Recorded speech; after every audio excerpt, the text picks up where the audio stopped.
Hello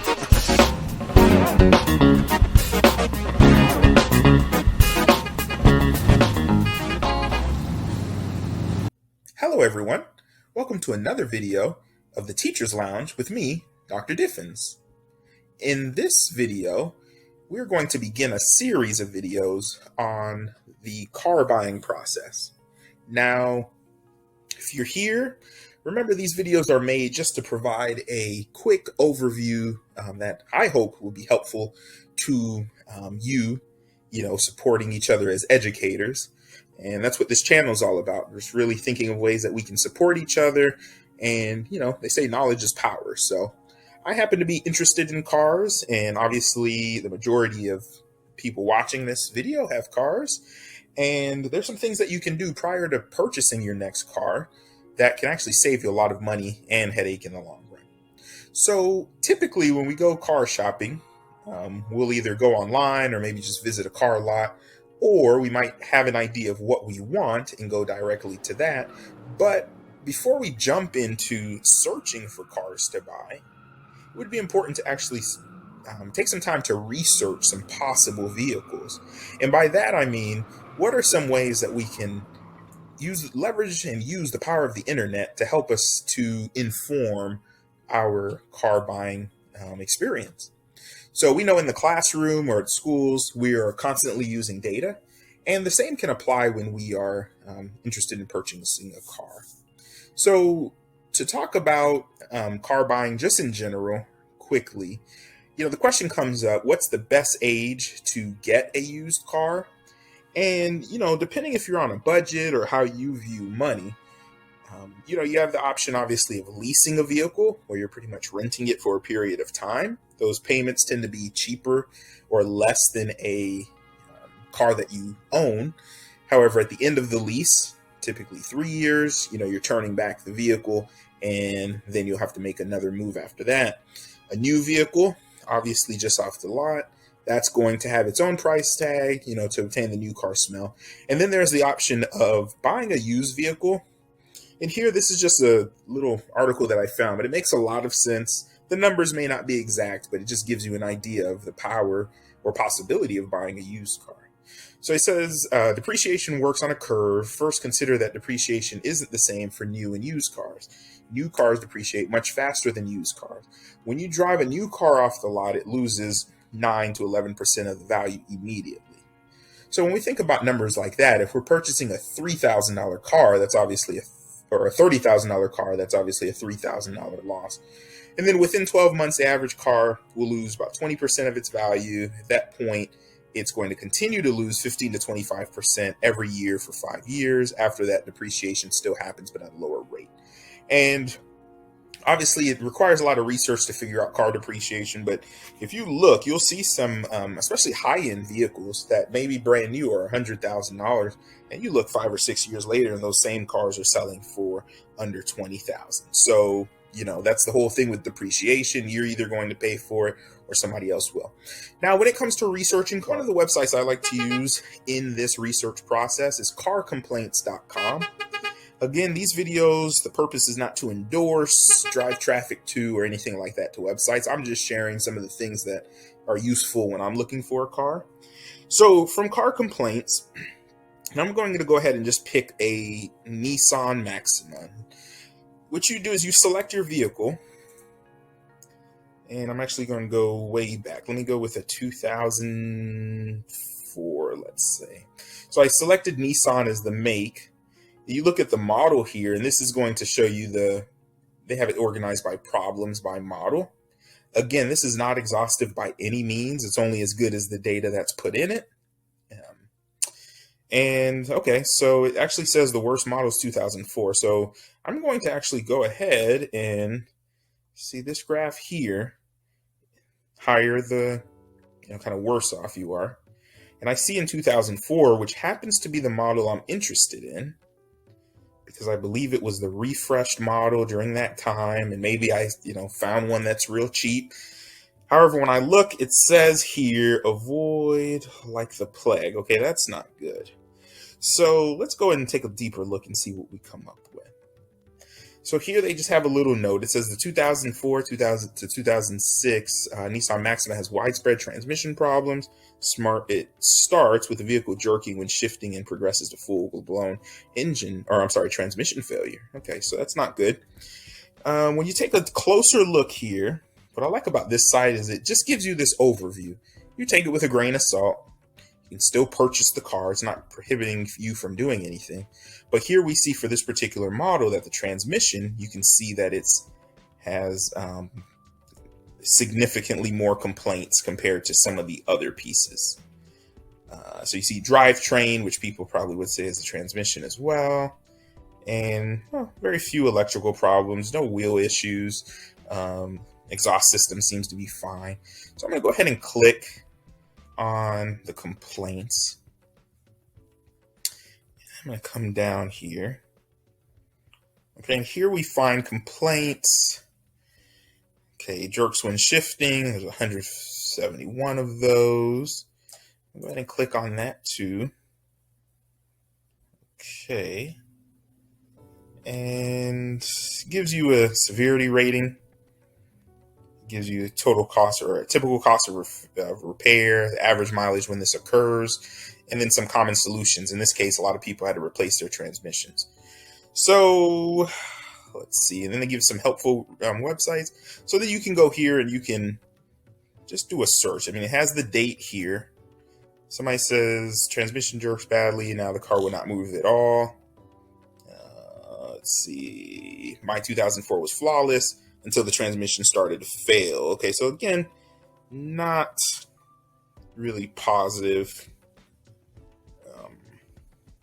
And just, things that you might want to read. Had the transmission worked on last year to keep it going, as I didn't want another car payment. It was slamming into gears, very rough gear transition. All right. So again, you can go through and review. These are older, but can still be valuable. But there's another website that you can go to, and this is actually the National Highway Traffic Safety Administration, so the NHTSA. That's NHTSA.gov, and they actually provide. And again, this is from the national government, federal government. They actually provide rating information for specific problems. So with these 1,400 complaints, let's go ahead and dig in and see what the complaints are about. Okay, here's some crash test rating. It's all good information to know, especially if you're buying a vehicle. Safety is important. I'm going to keep going down. Okay, here we go. So here we have the 1,400 complaints, and it looks like they have it filtered or grouped into pretty decent categories. And I would imagine, if I had to take a guess, I don't see it though. 79, 1, 2, 6. Here it is. 934 for powertrain. Okay, and if I have to take a guess, it's going to be transmission. So what's neat here is it looks like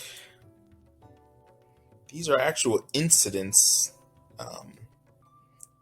And again, I'm not fully familiar with the system. It's just something I use from time to time when I purchase a car. But here, when in motion, the transmission starts to slip in 1 and 2 gear, then 4 and 5 jumps out of gear, then goes into limp mode. Okay, so that's not positive. Let's see this one. This is back from 2017. Whenever I accelerate and the speedometer hits 20, the transmission jerks. Or if I'm going 60 on the freeway and start to brake, and my speed is decreasing when the speedometer hits 20, it jerks. The transmission must be slipping or have an issue. So it looks like these people, and wow, there's just pages of this.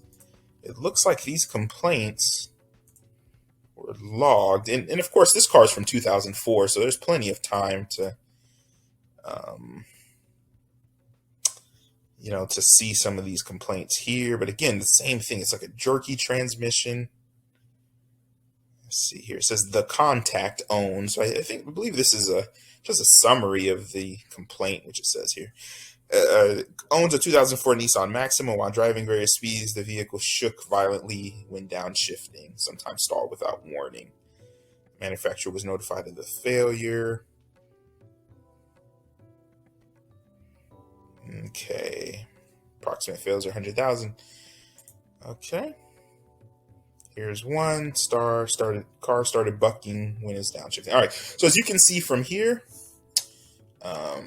plenty of issues with this vehicle as it relates to the transmission. So does it mean not to buy the car? No, there's another level of research you could do.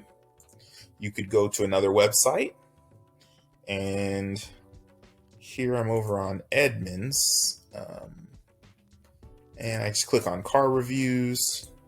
Same thing, Nissan Maxima 2004. Okay, all right, so look pretty positive for the reviews. Let's dig a little deeper because these are positive 687 reviews. All right, so 5 stars, 4 stars. All right, looks pretty interesting. But here you see the most helpful consumer reviews. So let me go ahead and do this. Is there a way to sort? I'm going to go ahead and see all of the reviews. Here we go. I'm going to go ahead and sort by the lowest ratings. Do not buy this car. And of course, this is what you would expect. But just like to scan. Okay, a timing chain issue, electrical problem. I'm going to do show 50 items. That way I can just do a quick scan. Here we go. Do not buy a 2004 Maxima. Now this was 2013, so the car was 9 years old then. Bought at 19,000, now have 86,000 miles. Now replacing the transmission and timing belt for over 5,000. Okay.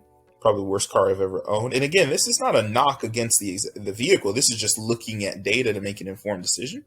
And to be fair, I'm going to go ahead and look at the highest ratings. Okay. So you see people saying they love their car. Let's see. Saved my life. Well, looks like somebody got in a wreck. It's pretty sad, but they survived, which is great. And very reliable, maxed out. So again, you see positive ratings. And then I'm going to sort by the most recent. Okay, and again, you get just get a balanced view of the vehicle that you're possibly thinking of purchasing. So there you see, and I know this video is a lot of clicking and a lot of back and forth, but you can see that's, these are just simple ways that you can do research on your vehicle before you even settle on your list. So if you're a person, you're like, I want to come up with 3 names, sometimes it helps to narrow what you're looking for. You can just run them through quickly through car complaints, through the National Highway Traffic Safety Administration website. You can also go through sites like Edmunds or KBB to read a review. And then finally, one last place that you could go, and I just have this queued up, this would be to YouTube, right? And you can watch YouTube videos to get an idea of, the pros and cons. When I look to buy a car, I like to focus on the cons because I've been burned on several cars where I will buy one and then the transmission will start having issues. And then that was until I realized, wow, I can go ahead and, live through other people's experiences by doing some research on it. So I hope you found this video helpful. Like I said in the beginning, it is a first part of a series where we're just going to be looking at the car buying, different things that you can do, car buying experience. As always, I appreciate your time. And this is Dr. Diffins signing off. Bye-bye.